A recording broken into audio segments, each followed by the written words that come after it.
تبارك الذي نزل الفرقان على عبده ليكون للعالمين نذيرا.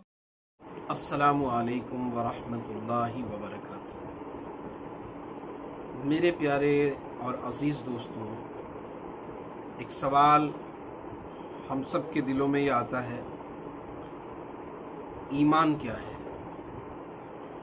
قرآن اور حدیث کی روشنی میں ایمان کسے کہتے ہیں؟ جو مسلمان ہیں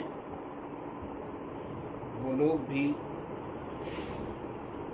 یہ سوال کرتے ہیں کہ آخر ایمان کیا ہے، اور جو غیر مسلم ہیں ان کے ذہنوں میں بھی یہ سوال ہوتا ہے کہ ایمان کیا ہے. ایمان کا ڈکشنری میں جب ترجمہ دیکھا جاتا ہے تو معلوم ہوتا ہے کسی کی بات کو کسی کے بھروسے پر یقینی مان لینے کا نام ایمان ہے. یعنی اللہ تبارک و تعالیٰ کے تمام احکامات اور تمام نواہی کو محمد عربی صلی اللہ علیہ وسلم کے بھروسے پر یقینی مان لینے کا نام ایمان ہے. ویسے ایمان میں یہ چیزیں بھی شامل ہیں کہ انسان اس بات پر یقین کرے کہ میرا پالنہار پروردگار اور ساری کائنات کو بنانے والا تنہا اللہ ہے. کوئی اس کا شریک نہیں، کوئی اس کا وزیر نہیں، کوئی اس کا مشیر نہیں، کوئی اس جیسا نہیں، کوئی اس کی مثل نہیں. اور محمد عربی صلی اللہ علیہ وسلم اللہ کے سچے رسول ہیں. عام طور پہ لوگ سمجھتے ہیں یہاں پر آ کر ایمان کی سرحد پوری ہو جاتی ہے. ایسا نہیں ہے. جب ہم نے یہ کلمہ پڑھا لا الہ الا اللہ محمد الرسول اللہ صلی اللہ علیہ وسلم، اس کلمے کے معنی یہ ہیں کہ نہیں ہے کوئی معبود سوائے اللہ کے، اور محمد صلی اللہ علیہ وسلم اللہ کے سچے رسول ہیں.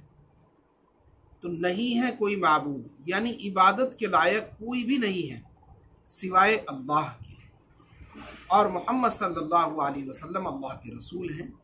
اس سے آگے بڑھ کر یہ بات ہے جو اس کے اندر چھپی ہوئی ہے، اور جیسے انگلش کے کچھ لفظوں میں کچھ چیزیں سائلنٹ ہوتی ہیں لیکن پھر بھی ان کا کہنا اور ان کا ادا کرنا ضروری ہوتا ہے. جیسے ہم اسکول بولتے ہیں لیکن لکھتے ہیں ایس سے، اسکول آئی سے نہیں لکھتے، تو ایس وہاں پہ سائلنٹ ہوتا ہے لیکن وہ لکھنا ضروری ہے اور لکھنا پڑتا ہے، اور آئی جو کہ نظر نہیں آ رہی ہے اور اس کو بولنا ضرور ہوتا ہے، اسکول ہوتا ہے. اسی طرح لا الہ الا اللہ محمد الرسول اللہ میں ایک چیز جو چھپی ہوئی ہے لیکن اس پر بھروسہ کرنا اور اس پر یقین کرنا بے حد ضروری ہے. اس کے بغیر ایمان مکمل ہو ہی نہیں سکتا. کسی بھی انسان کا ایمان اس کے بغیر مکمل نہیں ہو سکتا. اور وہ چیز کیا ہے؟ دیکھیے، ہم نے کہا لا الہ الا اللہ، نہیں ہے کوئی معبود، نہیں ہے کوئی عبادت کے لائق سوائے اللہ کے، محمد الرسول اللہ، محمد اللہ کے رسول ہیں. اس سے آگے جا کر بات یہ ہے کہ محمد صلی اللہ علیہ وسلم اللہ کے آخری رسول ہیں. اگر ہم نے محمد صلی اللہ علیہ وسلم کو آخری رسول نہیں مانا تو ہمارا ایمان مکمل نہیں ہوگا، بلکہ ہمیں یہ ماننا پڑے گا کہ محمد صلی اللہ علیہ وسلم اللہ کے رسول ہیں اور آخری رسول ہیں. آپ کے بعد کوئی نبی نہیں آئے گا، کوئی نبی نہیں آ سکتا. آپ آخری نبی ہیں. آپ پر نبوت کا دروازہ بند کر دیا گیا ہے. جو شخص اس کے بعد نبوت کا دعویٰ کرے وہ جھوٹا ہے اور وہ کذاب ہے. کذاب جھوٹے کو کہتے ہیں.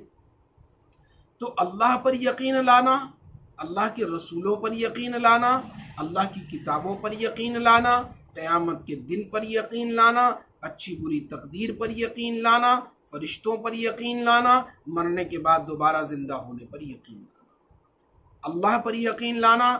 میرا پالنہار پروردگار تنہا اللہ ہے، اپنی ذات میں اکیلا ہے، اپنی صفات میں اکیلا ہے، قادر مطلق ہے، ذوالجلال والاکرام ہے، احد ہے، صمد ہے، لم یلد ولم یولد ولم یکن لہ کفوا احد. کوئی اس جیسا نہیں ہے. ساری کائنات اس کی مخلوق ہے اور ساری کائنات اس کی قدرت کا شاہکار ہے. آپ زمین کی پستی کی طرف دیکھیں تو زمین کی پستی اللہ کی قدرت کا شاہکار ہے۔ آسمان کی بلندی کی طرف دیکھیں تو آسمان کی بلندی اللہ کی قدرت کا شاہکار ہے۔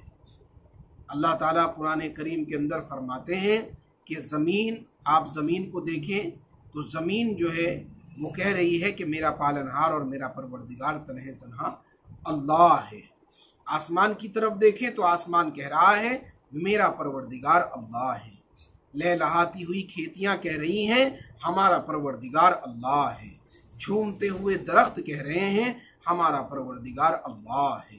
بل کھاتا ہوا ناگ کہہ رہا ہے میرا پالنہار اللہ ہے۔ سمندر کے اندر بہنے والی مچھلیاں کہہ رہی ہیں میرا پروردگار اللہ ہے۔ آپ سمندر کو دیکھیں، سمندر کی لہر کو دیکھیں، لہر کے پانی کو دیکھیں، پانی کے بلبلے کو دیکھیں، ہر چیز کہہ رہی ہے میرا پالنہار اللہ ہے۔ اللہ کی ذات عالی پر یقین لانا کہ وہ ساتوں زمین، ساتوں آسمان اور تمام چیزیں جتنی بھی کائنات میں پھیلی ہوئی نظر آ رہی ہیں وہ بھی، اور جو پھیلی ہوئی نظر نہیں آ رہی ہیں وہ بھی، تمام چیزوں کا بنانے والا، تمام چیزوں کو پیدا کرنے والا، تمام چیزوں کو پالنے والا، تمام عالموں کا پروردگار، تمام عالموں کا پالنہار تنہا اللہ ہے، محمد عربی صلی اللہ علیہ وسلم۔ تبارك الذي نزل الفرقان على عبده ليكون للعالمين